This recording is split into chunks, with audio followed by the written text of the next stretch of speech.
आप हमारा नए चैनल पर अगर नए हैं तो सब्सक्राइब ज़रूर करें। राजस्थान का कोई भी कंपटीशन एग्ज़ाम के लिए हमारा चैनल है वो बहुत ही महत्वपूर्ण है। तो आज हम राजस्थान भूगोल का पहला टॉपिक है राजस्थान का सामान्य परिचय के बारे में पढ़ेंगे। ऋग्वेद में राजस्थान को ब्रह्मव्रत व रामायण में वाल्मीकि ने मरुकांता कहा है। सबसे प्राचीन लिखित उल्लेख बसंतगढ़ शिलालेख सिरोही में मिलता है, जिसमें राजस्थान के लिए राजस्थानीय यादित्य शब्द मिलता है। जॉर्ज थॉमस पहला व्यक्ति था जिसने इस भूभाग के लिए राजपूताना शब्द का प्रयोग किया था।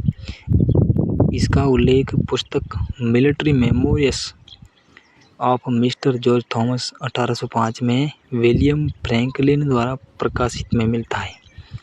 अंग्रेजों ने इस भूभाग का नाम राजपूताना रखा था, यानी कि राजस्थान का अंग्रेजों ने नाम है वो राजपूताना रखा था। राजस्थान शब्द का सर्वप्रथम प्रयोग है वो कर्नल जेम्स टोड ने अपनी पुस्तक the annals and antiquities of Rajasthan में किया है।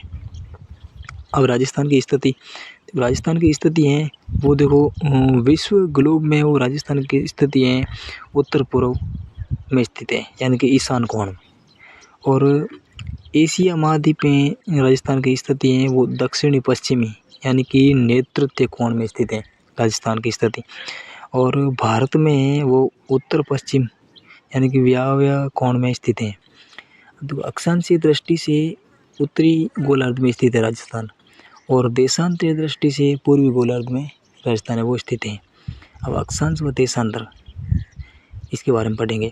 तो पूर्व से पश्चिम के मध्य ग्लोब पर काल्पनिक रेखाएं जो खींची गई है ना, उसको अक्षांश व उत्तर से दक्षिण के मध्य ग्लोब पर रेखाएं देशांतर रेखा कहलाती है। अक्षांश से दूरी की गणना व देशांतर से समय की गणना होती है, यानी कि अक्षांश से दूरी की गणना होती है और देशांतर से समय की गणना होती है। ग्लोब पर कुल अक्षांश रेखाओं की संख्या है वो है 179, यानी कि ग्लोब पर कुल अक्षांशों की संख्या 179 है और ग्लोब पर कुल अक्षांश वो 181 है। और कुल रेखाओं की संख्या 179 है और ग्लोब पर कुल अक्षांशों की संख्या 181 है। ग्लोब पर कुल देशांतर रेखाओं की संख्या 360 है।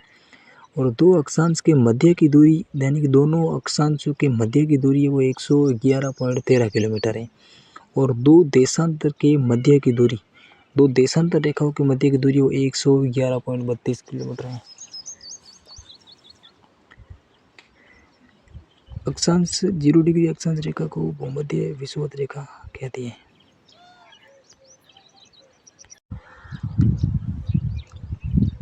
देखो, उत्तरी शीतोष्ण कटिबंध और उष्ण कटिबंध और दक्षिणी शीतोष्ण कटिबंध है। दक्षिणी कटिबंध दक्षिणी ध्रुव पर है और उत्तरी शीत कटिबंध है वो उत्तरी ध्रुव पर है। देखो, 0 डिग्री अक्षांश रेखा को भूमध्य विषुवत रेखा कहते हैं, यानी कि 0 डिग्री अक्षांश रेखा को भूमध्य विषुवत रेखा कहते हैं, भूमध्य रेखा या विषुवत रेखा कहती है। और 0 डिग्री देशांतर रेखा को ग्रीनविच रेखा या प्रधान मध्याह्न कहते हैं। और 1 डिग्री देशांतर को पार करने में 4 मिनट का समय लगता है। भारत की मानक समय रेखा है वो 82 डिग्री 30 सेल्सियस पूर्वी देशांतर रेखा को माना गया है, यानी कि भारत की जो मानक समय रेखा है वो 82 डिग्री 30 सेल्सियस पूर्वी देशांतर रेखा को कहा गया है, जो प्रयागराज के निकट नैनी स्थान से गुजरती है। भारतीय मानक समय IST Greenwich mean time GMT से 5 घंटे 30 मिनट आगे है व देशांतर रेखा के पश्चिम में जाने पर समय में कमी होती है।